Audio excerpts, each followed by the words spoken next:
The Redskins are one step closer to having an additional quarterback target on the board when they make their first-round selection in this year's NFL Draft. As many anticipated once he declared for the draft, Kyler Murray will be attending the NFL Scouting Combine later this month. Oklahoma QB Kyler Murray has decided to attend the NFL Combine. Adam Schefter, February 7, 2019. Murray has famously gone back and forth on his ultimate decision on his athletic future. The QB was drafted by the Oakland Athletics in the first round of the MLB draft last summer, with the intention of playing one season of college football for Oklahoma. Murray ended up winning the Heisman Trophy, proving himself worthy of pursuing an NFL career as well. Since declaring for the NFL Draft, it seemed like his heart was with football, but he has emphatically claimed he's still interested in both sports. This decision would seem to support the idea he prefers football, as he is supposed to report to Oakland's spring training on February 15, but the NFL Combine begins on February 26 and runs until March 4. The questions surrounding Murray and which sport he'll end up playing are sure to continue in the coming weeks. If he sticks with the gridiron, he could present an opportunity for the Redskins to draft a new QB without having to give up draft picks to trade up. This is just the latest in a long line of twists and turns in the Kyler Murray saga, and for the time being, it looks more and more likely that the Redskins will have to consider him as a viable option. More Redskins news. The whole world seems to go nuts for the NBA trade deadline, and as the Wizards make a number of moves that seem somehow illogical and logical at the same time, it makes for a good time to remember some recent Redskins moves. Ed. Note: I miss Rich Handler often, but particularly on a day like this. I know the Redskins traded for Hall of Famers Sonny Jurgensen and Ken Houston, and I know they got a steal of a trade to acquire Ernest Biner. But I just don't know enough about the situations surrounding those trades. I can't provide the context necessary, so I'm going to arbitrarily only look at trades since 1992. Since 1992, the Redskins have made a number of trades that impacted the direction of the franchise. We're going to rank a number of them below, but one stands above the rest. RG3 Mania. The Redskins gave up a boatload of picks to move up to the second overall selection in the 2012 NFL Draft and acquire Robert Griffin III. The Heisman Trophy winner out of Baylor came into the NFL with a cool nickname and a rocket arm. He tore up the league and everything seemed like it was going to be awesome, forever, right up until it wasn't. Griffin got hurt, his relationship with the coaching staff went sour, and the picks used to get RG3, along with a $36 million salary cap penalty levied by the NFL, proved to be a downfall for the team. Offense for defense, arguably the biggest player-for-player trade ever. In 2004, the Redskins sent cornerback Champ Bailey and a second-round pick to the Denver Broncos for running back Clinton Portis. At that point, Bailey and Portis were probably the best in the NFL at their respective position, and both played great for their teams for a number of years. In hindsight, the second-round pick probably tilts this trade in Denver's favor, but Portis delivered some incredible seasons for the Redskins with Joe Gibbs on the sideline. Bailey did just get elected to the Pro Football Hall of Fame though, solving the Kirk crisis. Recency bias will make some think this should be higher, and the Redskins certainly stole the show a year ago leading up to Super Bowl 52 when the Burgundy and Gold traded a third-round pick and cornerback Kendall Fuller to the Kansas City Chiefs for quarterback Alex Smith. A quality veteran coming off his career-best season, Smith seemed to solve the perpetual riddle Washington stumbled into with previous QB Kirk Cousins. Having Smith allowed Cousins to walk in free agency, and it meant the Redskins stabilized the most important position on the field. And it was working too. With Smith at the helm, the Redskins reached a 6-3 record and looked to be in the driver's seat for an NFC East title.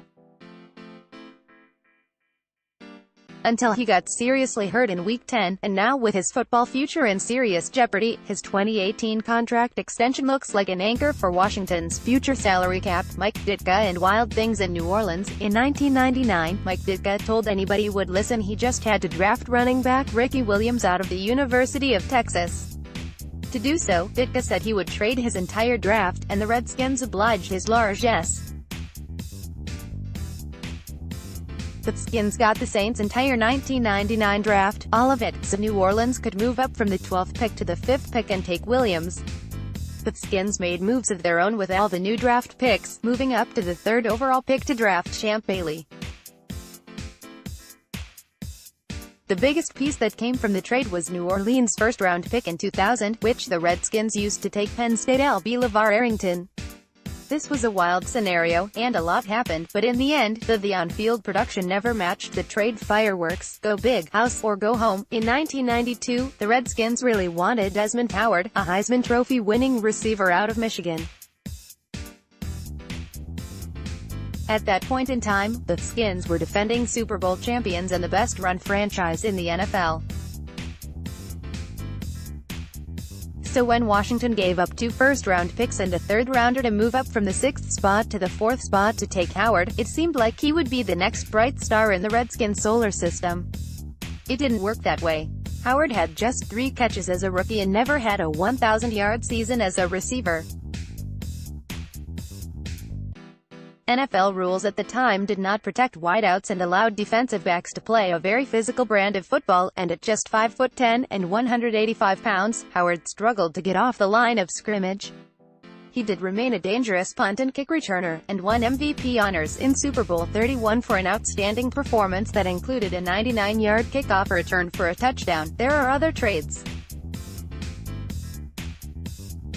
The team traded down 1 spot to take Josh Doctson in 2016, and the results are not emphatic. The team also traded back with the Cowboys in the 2nd round of the 2015 draft, which allowed Dallas to take DeMarcus Lawrence, and the Skins landed Trent Murphy. Dallas won that one. Another ed. Note, if I missed any important trades, drop them in the comments. Also, this list started in 1992 because that's the first Skins trade I remember. I'll never forget where I was when I saw the Desmond Howard trade news break. I was in Wilkesboro and I was a little kid, and I was convinced it was the greatest trade I ever heard of. For the 2nd straight season, the Eagles find themselves in a dilemma with backup quarterback Nick Foles. The difference this year, however, is Foles won't be back in Philadelphia next season. There is another place Foles won't be next season: Washington. Bovada and other offshore sportsbooks put out odds on where Foles would end up in 2019, and weirdly, the Redskins claimed the 2nd highest chances odds for which team Nick Foles will be on for Week 1 of the 2019 NFL regular season. Bovada: Dolphins 205, Redskins 250, Jaguars 350, Broncos 400, Giants 900, Raiders 1200, Panthers 2000, Buccaneers 2000. Pick.twitter.com/2ep6jovofc. Oddshark @Oddshark. February 6, 2019. One thing to keep in mind with Vegas odds: the point isn't to guess correctly where Foles lands, rather get the most money spent on the guesses. And a number of Redskins fans love the idea of Foles wearing burgundy and gold next season. It's just not going to happen. Sure, the Redskins have a needed quarterback. Alex Smith suffered a significant leg injury last season, and few expect him to play in 2019. Colt McCoy is under contract for this season, and he's a great person and a capable player, but he hasn't proven an ability to stay healthy for 16 games. And, yeah, Washington needs a quarterback, and Foles is probably the best veteran passer available. How many former Super Bowl MVP QBs become available? It just doesn't happen, but the Eagles are committed to Carson Wentz as their quarterback of the future. Still, there are a few reasons why Foles to the Redskins is not happening. Let's make them crystal clear. CREAM: Foles is due $20 million this season, and if he actually hits free agency, he could command more than that on the open market. The Redskins already have $24 million on the books at the QB position between Smith and McCoy. Washington cannot afford to add another QB with a salary of $10 million, let alone $20 million. Bruce Allen needs to find cash to fix a number of positions, and the team cannot go past $30 million total at the QB position, and would probably be wise to keep that number lower if at all possible. The Skins cannot afford Foles, it takes two. The Eagles are doing everything possible to retain control of Foles and then trade him. It might not happen, as it requires using a franchise tag on Foles with no intention of actually working towards a long-term deal, but Philly will try. If the Eagles are able to trade Foles, they're not going to trade him in the division to Washington. This is not an aging Donovan McNabb, 2020 vision. One reason the Redskins aren't pursuing the nuclear option with Alex Smith, cutting him this offseason and taking a massive $40 million cap hit, is because some corners of Redskins Park wonder if he can play again in 2020. That question will become more clear over the coming weeks and months, and should have some level of clarity by the NFL draft in late April. At that point, the Skins can and should look to draft a quarterback. A draft pick would be affordable due to the NFL rookie wage scale, and if it's a late-round pick, that player might not be ready to start by 2020 anyway. Foles and Smith can't cohabit the Redskins roster in 2020, but Smith and a second-year rookie might be able to. Redskins fans should absolutely expect a new quarterback to join the Redskins between now and the start of OTAs. It just won't be Nick Foles. More Redskins news.